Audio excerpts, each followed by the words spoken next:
Solicito as vereadoras e vereadores que registrem seus votos. Este vereador vota sim.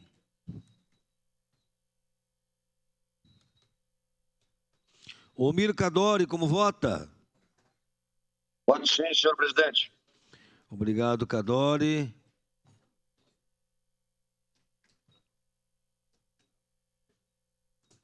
Franciscato, como vota? É Francisqueto, senhor presidente. Eu voto sim. Francisqueto Gladys Frisso vota sim. Renato Oliveira, como vota? Agora sim. Encerrado o registro dos votos, encerrada a votação, projeto de decreto legislativo número 16/2023 foi aprovado por unanimidade. É encerrada a ordem do dia.